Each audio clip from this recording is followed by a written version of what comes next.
Debbie Georgatos. Welcome to my show, America, Can We Talk? Today we're going to talk about Black History Month, a book called Race Against Time, amazing stories of investigative journalism into the Southern murders in the civil rights era.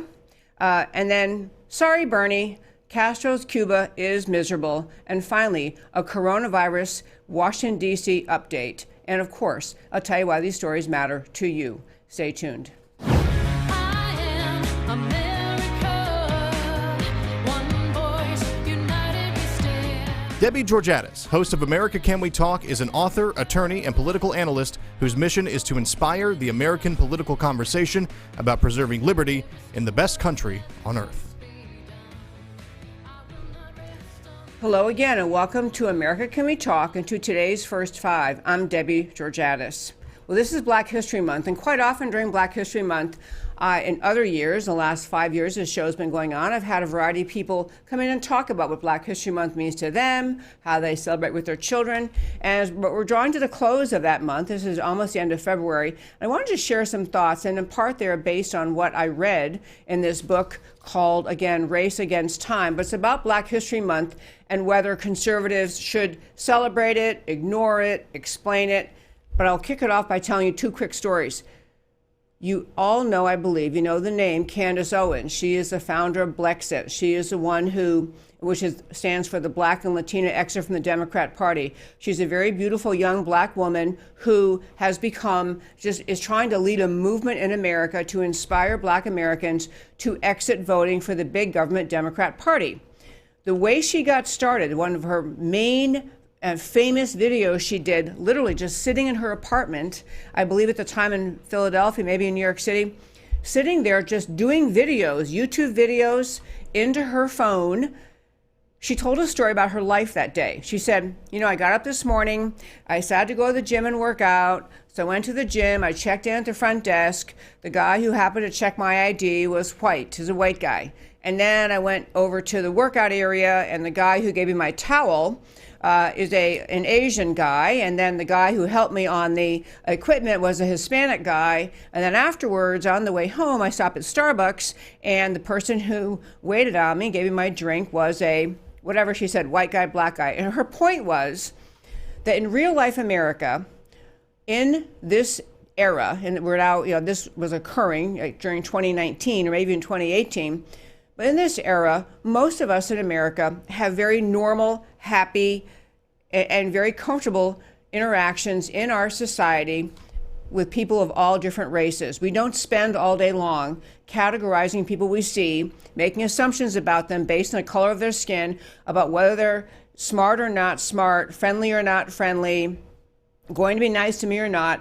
We simply interact as Americans. And so she just basically said, all this focus on race in our society, it really distorts what's true about America, which is we all get along for the most part. No one's saying America is perfect. Yes, there are racists of all different skin colors and national origins in this country, but overall, the country is a great country, a wonderful country filled with people who, for the most part, regardless of their skin color, want to do the right thing, want to treat their neighbor with respect, want to love their neighbor as themselves. This is so that she did that video, she went to bed, and she tells a story, many speeches, got up the next morning, and it had whatever the crazy number was, 26 million views worldwide. And it was that, along with other videos she's done, that launched her into the Blexit movement. So back to Black History Month, I will tell you that I know some Black conservatives say we ought to stop celebrating Black History Month. That is just, when we celebrate it, we're kind of encouraging the left-wing, hyphenated America, divided America mindset. The left wing in this country works very hard to divide us into hyphenated groups and assume that they can somehow pit those groups against each other. So you have African Americans and Asian Americans, Hispanic Americans, whatever else, white Americans, LGBTQ Americans, and the left's entire political purpose in everything they do is to force people into those categories, sign up for the one that fits you best, and then they tell you what you're supposed to believe and that they will fix your problems for you, and they tell you that you're a victim. So many Black conservatives have said, why don't we stop doing this? Because we're just kind of accentuating that hyphenated America picture of the world. But I have a dear friend who is a black conservative woman, nationally known leader, very outspoken. And I was talking with her about Black History Month about 2 years ago. What she had to say was she really likes the idea that in this country we have a month dedicated to celebrating the lives and accomplishments of many Black Americans from long ago, from maybe even before slavery, but during slavery, after that, all the way up until today, that we honor the lives of Black Americans who have done great things for our country, who are inventors, who are writers, who are successful lawyers, successful in medical research, successful in history in a variety of ways, leading movements, standing up and speaking up for things. She loves to have the lives of Black Americans celebrated because, she says, it helps with her grandchildren who otherwise may be drawing the impression of what it means to be a Black American from Hollywood, from movies, from television shows, from all sorts of things that have, as she says, most often you have too many times at least, you have the Black character in movies and television shows is the one who is the bad guy, is violent, is in some other way not a role model. And she said Hollywood's done this for so long, and rap music and singers and the lyrics they choose. So she said she loves the idea of having a month when everyone's trying to celebrate the successes and virtues of Black Americans who've actually done great things for America, because it helps her grandchildren reject the picture that society is trying to paint for them of what exactly they're supposed to agree with and celebrate. So I love that point. And I actually think in Black History Month, we have a wonderful opportunity. We've done many times on the show, but talked about the accomplishments of people like Thomas Sowell, a modern day Black hero, historian, writer, very, very profound thinker. Supreme Court Justice Clarence Thomas. We have had the movie Hidden Figures about the brilliant mathematicians and engineers who are Black women who helped NASA, stories that were hidden for years. Why that movie is called Hidden Figures. It was Katherine Johnson, Dorothy Vaughan, and Mary Jackson. We have the stories of Frederick Douglass, Harriet Tubman, all sorts of leaders in industry. So I do really like that, and I think it's a very valid point. But the downside of Black History Month, and why some people get concerned about how much credence we give to it, is not just because of the perpetuation of the hyphenated America, define yourself by your skin color, left-wing thinking. There's also what Black History Month can do is be the source of agitation by left-wing politicians who want to encourage Black Americans to think of themselves as victims. Think of themselves as people who are victimized, despised, hated, and mistreated by American society. And so the Black History Month gives them a time to dig in and sow the seeds of more outrage, more anger, more victimhood, and then to make demands, political demands on the country for all sorts of ways to fix past wrongs in the country. No one's saying that there aren't past wrongs. Of course, there are past wrongs. But the idea that in our country, we choose a holiday or the whole month of February, Black History Month, as a time to say, we're instead of focusing on all the good figures we could be learning about, we're going to focus on all the bad that happened in American history, and maybe we're even going to spring and create more policies that the American left can always think up, expanding affirmative action, reparations, all sorts of, we have to have classes in college and on white privilege and the endless denunciation of people simply for being born white. This is what springs out of the left, sometimes in response to Black History Month. But I think at the end of the day, what really is the bottom line of Black History Month, to my sense, is this. We have to have in our country an honest accounting of our history. We truly have to have the ability in our country to have the honesty to recognize that obviously we've all recognized slavery was wrong. And we went through the civil rights era, and we ended segregation, and we called out Jim Crow laws, and we called out and prosecuted people who joined the KKK. We had an era in our country relatively recently where there was truly not just evil segregation in the South, but grotesque, horrific, indescribable, wholly unacceptable, violent racism committed in the South by white Americans, by members of the KKK and people in authority, pastors and preachers in the South, and sheriffs in the South. All of them perpetuated and permitted grotesque treatment of black citizens during the era leading up to the civil rights and even past the time that the Civil Rights Acts passed. So you have in modern memory, I mean, the incidents that were in this book that I mentioned to you a moment ago, the incidents that this author talked about. One was the 1964 triple murder of the civil rights activists, James Chaney, Andrew Goodman, Michael Schwerner. That was 1964. You had the murder of Medgar Evers in his driveway. That was in 1963. And I'm getting other more stories he tells, but the point is, the 1960s, for many Americans still alive today, who either lived in this area, knew what was happening in Mississippi and Alabama, or they at least learned about it from their families, of lynchings and just horrific, unjustified brutality against black Americans. Those memories do live in people alive today, and they are memories, and there are incidents that people learned about, black Americans learned about from their parents, from their relatives.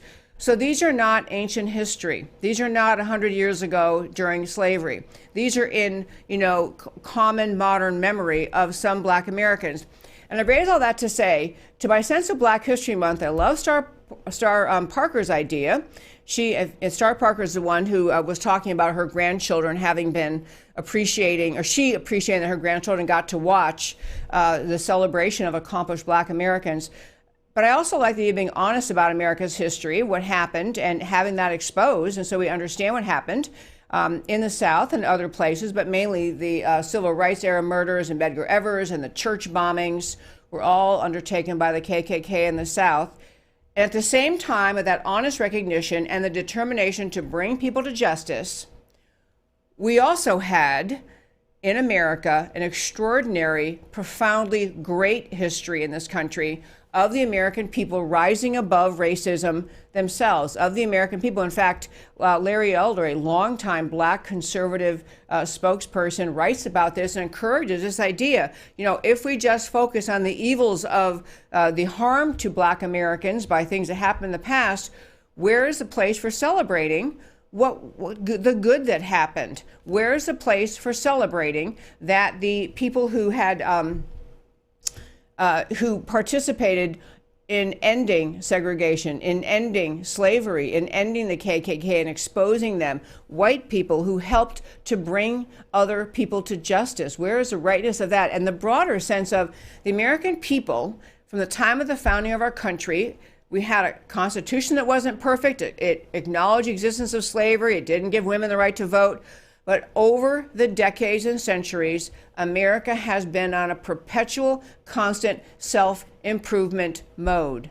Perpetual and constant self-improvement mode. We've been trying in this country. We have accomplished major things. We've gone from not just ending slavery. We had the abolitionist movement in the North, which brought a lot of people out in public denouncing slavery. We had the Civil War. We had the Civil Rights era, the passage of Title VII, which was a federal anti-discrimination law, a magnificent tribute to the willingness of Americans to say, not just we're going to try to act better, but we're going to actually pass laws and make this past racism unacceptable, make it unlawful, make it prosecutable. We're going to actually put the power of the federal government and law behind our commitment to racial equality.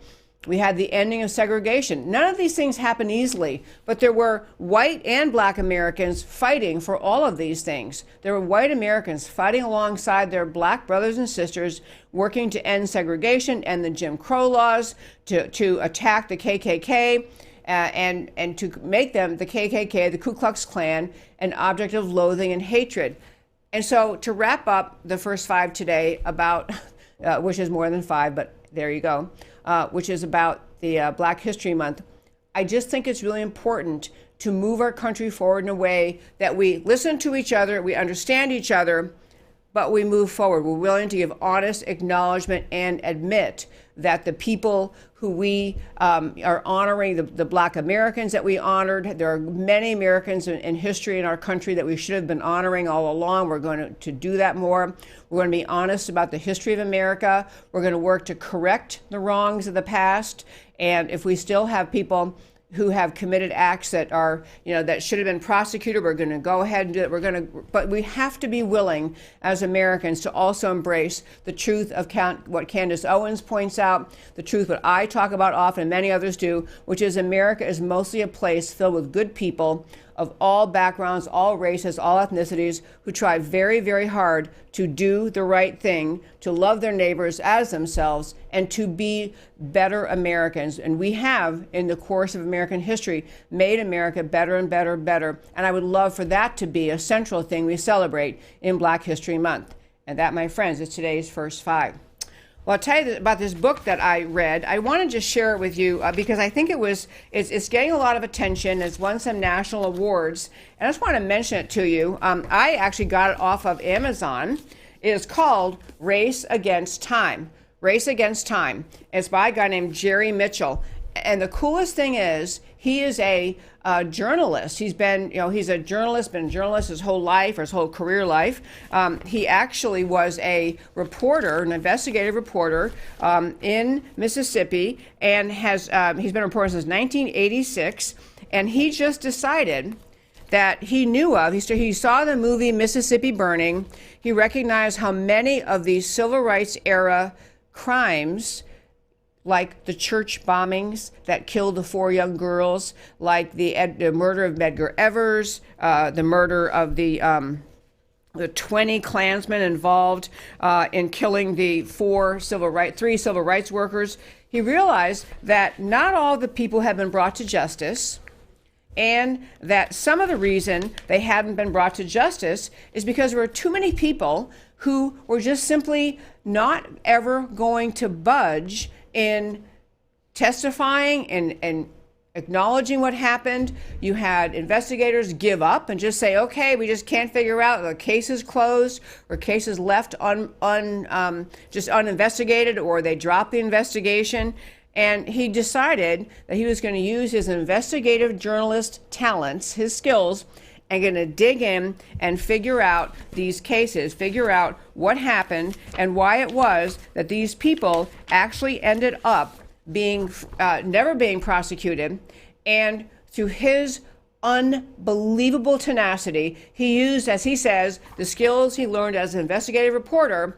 He just used those skills to dig in and try to figure out what exactly happened in all these cases. And he actually found some of the perpetrators, some people who should have been prosecuted in the 1960s, found them still, was able to talk to them, convince these people to talk to him of all amazing things. And after they talked to him, he was able to assemble enough evidence to take it to the prosecutors, who then prosecuted the cases that, they never had been able to do before. So these cases, again, they were the triple murder of the civil rights activists. Everyone remembers that one, Philadelphia, Mississippi. The state of Mississippi, city of Philadelphia. It was youthful voting rights activist James Chaney, Andrew Goodman, Michael Schwerner. Another one was the assassination of Medgar Evers in his own driveway, civil rights worker. You also had the story, a murder victim named Vernon Damar, who was killed in his own home by the Ku Klux Klan. And the final one was a Birmingham, Alabama church bomb planted in a Baptist church that killed 4 young black girls. Their names were Addie Mae Collins, Denise McNair, Carol Robertson, and Cynthia Wesley. So he just decided, I'm going to dig in, I'm going to figure this out. The reason I'm getting it is because it is Black History Month, and I care a lot about race relations in America.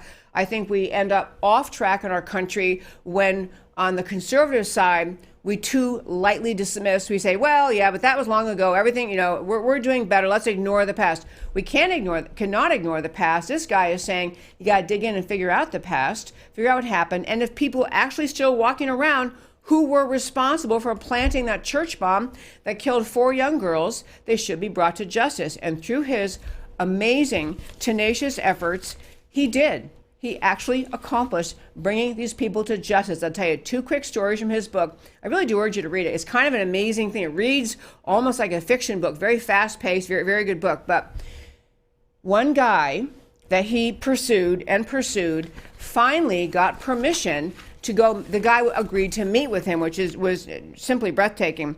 The guy's last name was Beckwith, and his name was Byron Dilla Beckwith, and he was the one who eventually murdered. He was the one they brought to justice for killing Medgar Evans. But he talks about going eventually, digging through, trying to find these people, finding some reporter who maybe had a phone number, and he just kept looking. Finally met with this guy Beckwith, and I just wanted to tell you this one little bit of the story because I think it's an amazing thing that he did. He finally got a hold of Beckwith.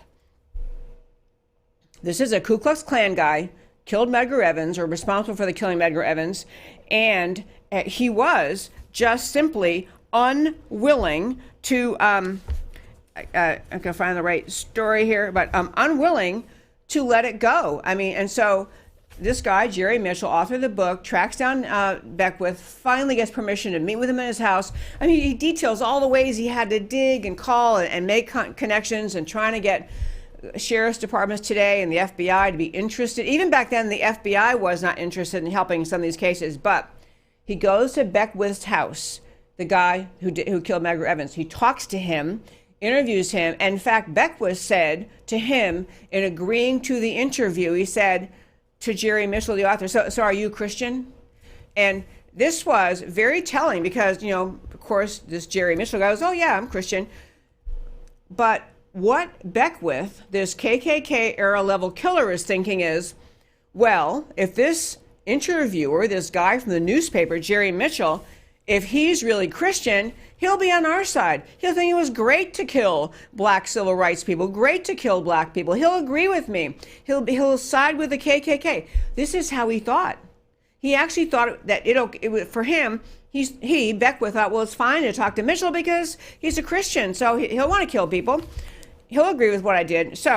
But he has this story he tells of going to this creepy, creepy guy's house, and the house was creepy, and they have this very creepy interview where he meanders talking away about all the violence he supports, and he also talks about wanting to kill Jewish people and kill black people. So he gets the whole story out of him because he thinks this guy, Beckwith, thinks that Mitchell's his friend, and then he's leaving the house. So he's got all this information. This writer, this journalist, is going to take it to the authorities and say, hey, you can prosecute this guy. Look what I got from him. So he's leaving the guy's house. It's dark at night. The sun had gone down. It's darkness covering the mountains. Said it was time to go. And this guy, Beckwith, grabbed a flashlight, opened the door, and stepped outside. He said, let me walk you to your car. And this guy, Jerry Mitchell, who's the journalist, he just said, that isn't necessary. He said he walked ahead of me anyway, his flashlight slicing through the gloom. When I opened the driver's door of my Honda and moved in to step in, he blocked my way. He glared at me, shadows covering his face. God will bless you. This is what this murderer, KKK guy Beckwith, said to Jerry Mitchell. God will bless you if you write positive things about white Caucasian Christians. If you write negative things about white Caucasian Christians, God will punish you. And then he goes on, and if God does not punish you directly, several individuals will do it for him. He's threatening him about writing anything involving acknowledging that this Beckwith guy killed Medgar Evers. And this is kind of my wrap up for this segment about this book. I was really, it helped me remember again. It helped me remember again that this era was not long ago, was not, hundreds of years ago. It's in modern memory, these stories. This happens to be a story that he brought out and laid out in this book. He talks about all the ways he tracked down the killers and wrongdoers in these cases. But it's also just a chilling reminder that this was actually true in America. This isn't a crazy foreign country. This was in America. And this guy has now founded something like the Mississippi Investigative Journalist Institute or something. He's trying to teach other reporters that you have to be diligent. You have to be willing to investigate. You have to be persistent. His whole book is a story of his persistence. And he ended up, being able to publish this book, getting these people behind bars, numerous people behind bars, being able to prosecute them decades later after what happened. One last thing I'll tell you, he encountered the attitude from more than one person, not just the Medgar Evers case, but all the other ones I mentioned. He encountered people saying, look, these were decades ago. These men haven't done anything wrong in a long time. Can't we just let it go? And I have to tell you that I think that that's a pretty popular sentiment. Can't we just drop this? Can't we just let it go? Okay, we, kind of messed up, but that was long ago. These cases are dead cases. These people aren't doing bad things now. But the idea of that, the idea of, well, this guy hasn't done anything in decades, let it go, totally ignores the fact that these families who lost their little girls in that church bombing, who lost their dad or their husband or their brother in these horrific murders, often by sheriffs, not just by, crazy citizen Ku Klux Klan members, by people who were members of the sheriff's department. And this was at least tolerated, if not legitimized, by some Christian pastors at that time. And so the idea of continuing to ferret out, to make clear today to any remnants of that kind of thinking, to any people who were raised in that environment, inside the Klan, inside the very segregated and angry and racist South, that, okay, maybe laws have changed, but, we were still right. This is a great thing to bring these people to justice, to say, even today, you committed a murder 30 years ago. You're still culpable. You're still going to jail. And I think it's very informative at this time where we have extremely an attempt by the left to really racially divide America. The American left works all day long to be sure to divide America. And they do it along racial lines. And so when you have people on the conservative side who just have that, oh, but that was then, this is now, blow it off, forget about it, move forward. I'm never about that idea. I'm never about the idea just ignore the past. We have to be honest about the past.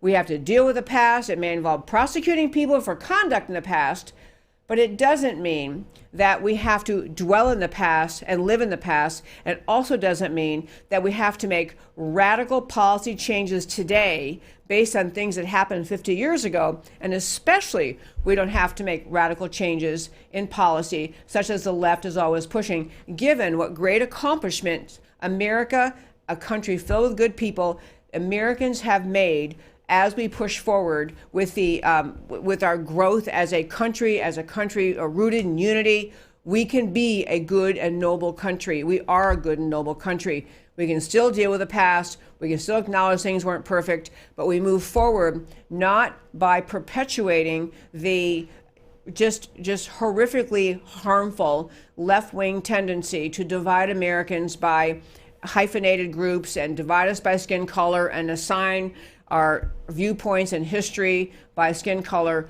We move better forward as Americans by loving this country better and more and working for unity based on digging out the truth and holding people accountable when they did engage in conduct that was just truly horrific. So that's my tribute to Black History Month for this year. The next thing I want to turn to today, we talked about Bernie Sanders. And I actually think this is becoming extremely interesting in America, extremely interesting where we are with Bernie Sanders and the Democrat campaign for president, all the people running. On the one hand, we have the Super Tuesday will come up, the South Carolina primary is coming. Biden, despite giving a speech yesterday in which he said as he runs for Senate. And so he's making not minor little mistakes like forgot what day it was or forgot precisely which year something happened. He's talking about running for Senate. He made several other, he said in the debate, 150 million Americans have been killed by guns in the last, whatever the time period was, 10 years or 20 years or something. I mean, absurd number. He's making lots of mistakes, but he's still number one, polling really well in South Carolina. Maybe that will turn the tide of the Democrat primary toward, away from Bernie Sanders. But where we sit now, Bernie Sanders appears to be on track to become the nominee. I know the Democrat Party is working very hard to prevent that, but I want to just again talk a little bit today about Bernie Sanders and getting clear for all of us how profoundly our country could literally self-destruct if we choose him as our president. I will say, before I get into Bernie Sanders and what he said about Cuba is not true, what he said about Cuban literacy, about Cuban healthcare, none of that was true. We're going to correct his record. But I still think we Americans should welcome the Bernie Sanders not the presidency, but him winning the Democrat nomination. I think Americans should welcome a debate, the political debate that will last between whenever the Democrats pick their candidate and Election Day in November. I think it'd be a great thing to have Donald Trump, free market, pro-America, Bernie Sanders, socialist/communist, hates America, criticizes America, insults Americans all day long. I want that debate. And I actually think it's very healthy for America, because what's been happening, lots of people point this out, but I want to make sure about something about socialism. Many people lamented, even before Barack Obama won his 2 terms as president, people lamented that America was stumbling down the path toward socialism. But it was kind of subtle. It was little pieces, one policy or one particular program, one particular plan of using our tax dollars in redistributing wealth. People lamented we were being taken over by the socialists in a kind of stair-step way, incremental way, and that we were going to be all of a sudden shocked one day to wake up to realize the socialists took over and we were asleep at the wheel. We missed the whole thing, and now we can't get our country back. So Bernie Sanders offers a refuge from that potential, because he's not hiding it. He's a socialist. He's telling you he's a socialist. He wants to be a socialist. So this is an opportunity for Americans to really understand what socialism offers, what it actually means, and what America is, all the greatness of America, how we got to where we are as the most prosperous, abundant, free, safe society in the world, how we got here, and to help Americans again learn that the ideas that created America are the reasons we are so prosperous, abundant, the land of opportunity today. But so I think we need to have that conversation. If Bernie Sanders wins the Democrat nomination, which is becoming more likely, not definite, but more likely, I think there's just a great opportunity, and so we ought to seize it. So let me start with Bernie Sanders said. He said in some speech over the weekend, or in an interview, actually in 60 Minutes, was praising Fidel Castro, saying, but look how great, Castro, he wasn't perfect, but look how great it was, literacy, healthcare. So, as you gotta love these people who dive into history and get the facts straight. And in this day of social media and instantaneous access to all this research, let me correct that record. So Fidel Castro did not give Cuba literacy or better healthcare. Just so you know, the information I'm reading to you today, or talking with you about today, is on our website, americacanwetalk.org. On the homepage, under shows, drop down list of links, you can find this article. Here are a few corrections. In literacy, for example, Bernie Sanders said in the 60 Minutes interview on CBS that he praised the achievements. He said he came into office, you know what he did? He had a massive literacy program. Wrong. Lie. The fact was, Castro did not give the Cubans literacy. Cuba already had one of the highest literacy rates in all of Latin America by 1950, 1950, nearly a decade before Castro took power, according to the United Nations.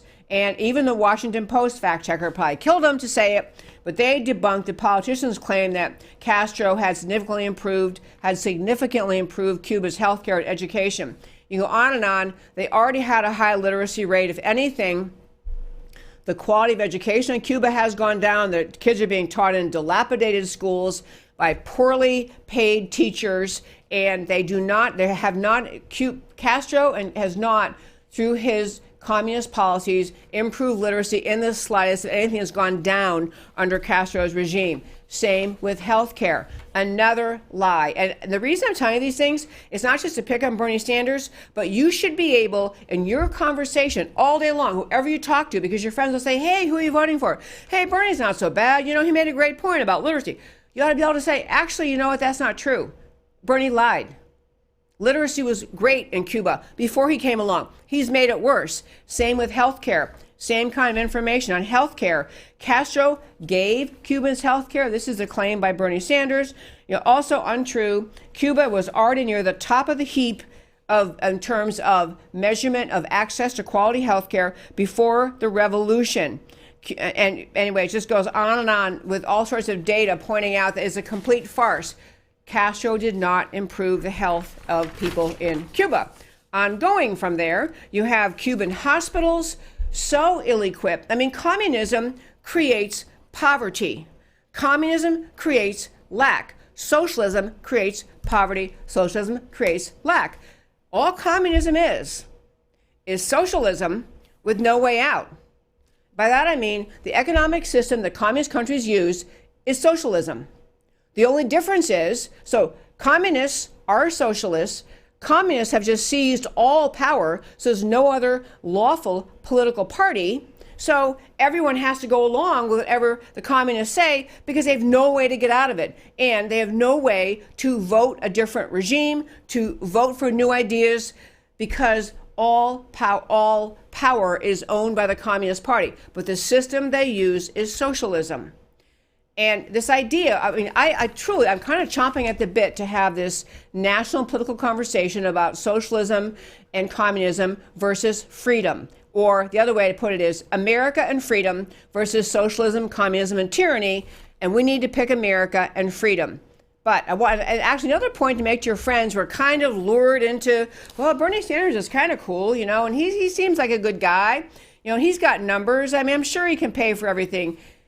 Every time he's asked, even when you look at his website, he cannot possibly explain how he'll pay for all these crazy programs. He just keeps saying he can. And it's only economic ignorance that lures young people into thinking, or any age people into thinking, somehow Bernie can fix it all. Ask your friends if they thinking Bernie Sanders, maybe he's a pretty cool guy. Ask them, why is it that there's only one-way traffic between Cuba and Florida? By that I mean nobody jumps into a rickety canoe or raft to get out of Florida, to flee away from Florida, to break into Cuba. Everybody, it's one way. People getting on rickety rafts, risking their lives, trying to get across that stretch of ocean between Cuba and Florida. It's all one way. It's people trying to flee Cuba, trying to flee communism, trying to flee socialism. Nobody ever fights to leave Florida and demand to get to go live in Cuba. Doesn't happen. Same thing when we had the Berlin Wall, when we had West Germany was free, East Germany was communist. East Germany, the only people trying to get over that wall were the people stuck under communism in East Germany trying to get over the wall into West Germany. Nobody in West Germany was fighting to get over the wall into East Germany. And ask your friends something else who are thinking about voting for Bernie.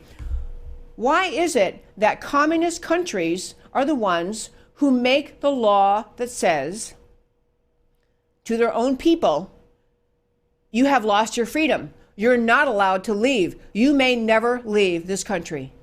Ask yourself, why do they have to do that? Why in East Germany were the East German soldiers lined up with guns, and if you tried to flee to get into West Germany, they killed you? Why? What is the reason if communism and socialism are so great? And even when Bernie, we've done this topic, other shows, I'll have to come back to it again another day, but even Bernie Sanders trying to say, well, I'm not really talking about Cuba, although he praises Cuba. I'm not really talking about Venezuela, where people are starving to death and trying to get, I'm talking about Denmark. Denmark continues to issue statements from their government to Bernie Sanders saying, stop calling us socialists. We're not socialists. That is not who we are. So I want to get this idea, folks, if we're headed toward a Bernie campaign, he has to be called out on his lies. on his misrepresentations about Cuba, and he has to be called out on explaining to us exactly why it is that America would take this path. We're the most prosperous, abundant country, even for the poorest among us. One last stat on this point, and I'll turn to another topic quickly today. But, you know, in America, the top 10, the poorest 10% of Americans, poorest, the ones that you're always hearing Bernie Sanders lament and Elizabeth Warren lament, the poorest 10% of Americans live better than 70% of the rest of the world. Because freedom, free markets, capitalism produce abundance, even for the poorest. So I got to tell you, this Bernie Sanders, it'd be so interesting to watch. We'll keep watching this, but I think it's an astonishing thing what we're watching him do. I want to hit a quick story about the coronavirus. I have a friend who works in Washington, and there's a lot of talk about the coronavirus right now, and you're starting to see little hints from the Democrat media mob, from the left, that are starting to kind of line up to say, man, if we have a problem with coronavirus at all in America, you know, it's going to be Trump's fault. And you know that left-wing mindset, you never let a good crisis go to waste. If there's any problem in America with coronavirus, it's going to be left-wingers blaming Trump, President Trump, blaming his administration. But I want to give you this update on the coronavirus from a friend who works in Washington. He had a meeting with the Command and Control Center people who deal with the coronavirus in America, officials. I'm not going to tell you about my friend who sent me this, but you know, it's high-level people discussing where we are on this. So the good news, there has not been any outbreak within the U.S. yet. All of the repatriated Americans who have the coronavirus have been properly quarantined so far, and there hasn't been a community transmission yet. So the cases here are just people that we brought back, repatriated to give them care. No contagion spreading yet. Okay, and so they have to say they're also praising Texas's hospital system. We have, according to the federal government, Texas has the best and most interconnected hospital system in the union, will be best situated to handle an outbreak. Next thing, as the number of cases increase globally, it's important to understand this, cases increase globally, if they do continue to increase, there will be more and more, and they use the term vectors of disease, V-E-C-T-O-R-S, vectors of disease, in which there can be a 5 to 10 day lag time in which symptoms present themselves. And they're getting to the idea, as it spreads, if you have people to whom it's spread, but it's a 5 to 10 day lag time before they express symptoms or experience symptoms, and in the meantime, they've spread out and they've connected with the next group of 5 to 10 people. These vectors of connection, of course, that's an epidemic spread, and that is what they're concerned about. If that happens, there is, of course, some threat of a community outbreak within the United States. But an outbreak of that sort isn't because we don't have a position in the administration or enough funding to CDC. You can't, I mean, what you're going to hear the left saying is, as I say, it's all Trump's fault. There is, if we have a problem here, this vectors of disease reality, which may come to be a problem and also may not come to be a problem, it is not because there aren't sufficient people acting day and night within the CDC to contain this, to understand it, to control it, to do what they can. But you can't prevent, you cannot guarantee, no one could guarantee the absolute prevention of any spread, given this vectors of disease idea. And so they're saying that you may expect some supply chain disruption over a period of a few months. Unpredictable severity or lack of severity will be based on how many countries are affected, how quickly the virus passes within those countries. It's still considered similar to the seasonal flu bug in terms of symptoms overall, but it's just more infectious and will likely affect more people in a shorter period of time in the countries it hits. And it also just talks about, he ends up pointing out that the officials are saying there are just a lot of people in Washington chomping at the bit to try to find some way to attack President Trump over the coronavirus. And if anything, I'll remind you about President Trump. The coronavirus got started in China, the country that we have been too lax with in our past dealings, too too willing to allow the Chinese government to mistreat us and to mistreat its citizens, too tolerant of their nefarious conduct. You have, and probably this coronavirus came from a plant where they were intentionally developing biological weapons. That is still one theory. I think the main theory, that's where it came from. And so you have China that we've been trying to pretend are our friends, and we finally have President Trump pointing out, actually, they're not our friends. We have to work with them. We have to have trade deals with them, but they're not our friends. They must be understood as a threat. So President Trump standing up, speaking up, identifying them as a threat is what makes us more able to be firm dealing with China, to make demands on China, to be careful what we buy from China. And actually, there's a lot of talk in very high-level foreign policy circles about whether or not the coronavirus will actually bring down this Chinese communist government regime, because we simply don't have in China, they just don't have the means other than pure brute force and you've seen the videos online, dragging people off the streets who are infected, locking them away in places. The Chinese government, no concern for the value of human life, none at all. They've proven that time and time again, proven that in their conduct in their one-child policy and in other ways. And so you have the government of China, the communist government of China, completely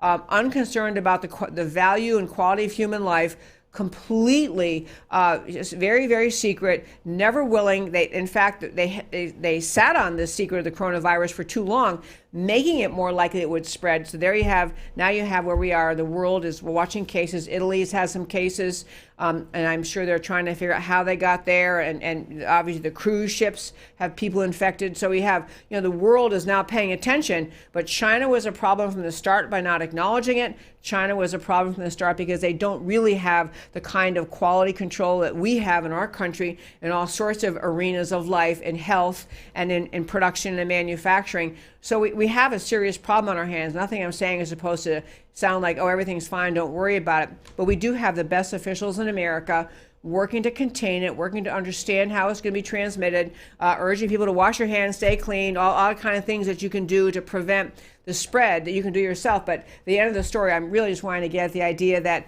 as we move forward on this, which I really hope we actually start seeing a decline and it does not reach the pandemic phase that people are worried about. But I think we need to be very confident that our government will do everything they can to protect American citizens, to share information, to help us understand what to do.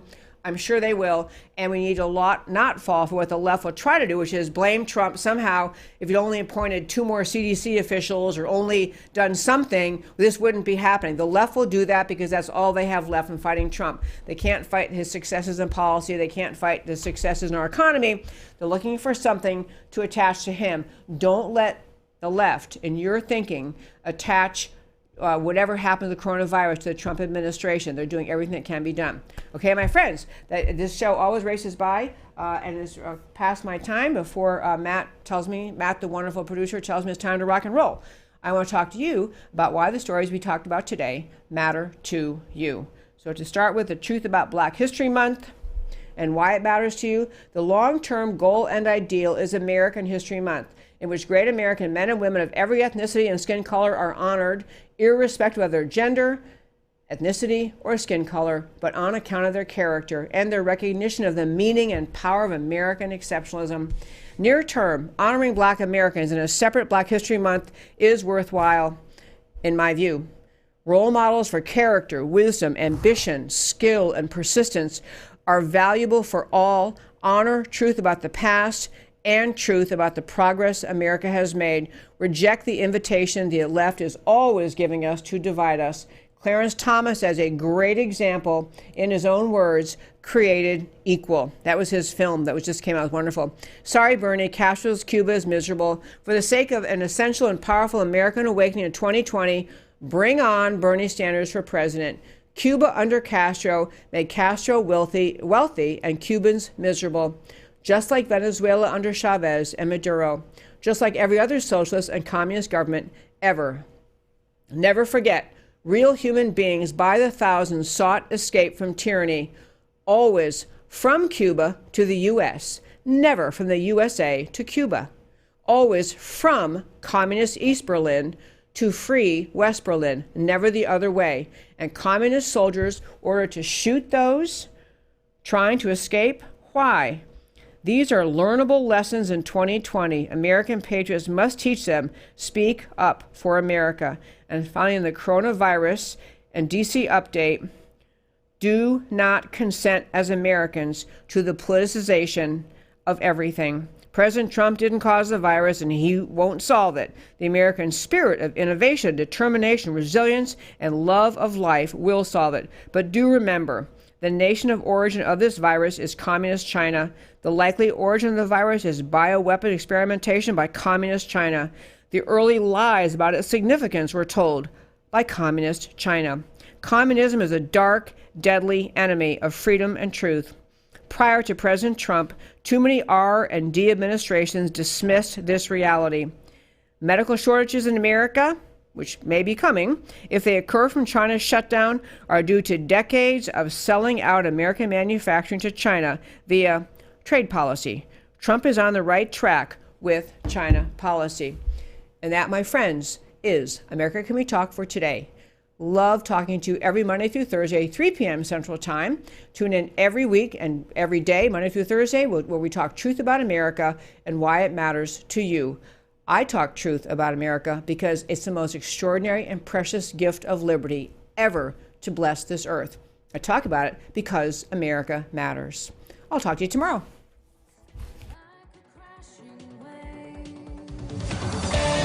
Can you hear us now? America, Can We Talk?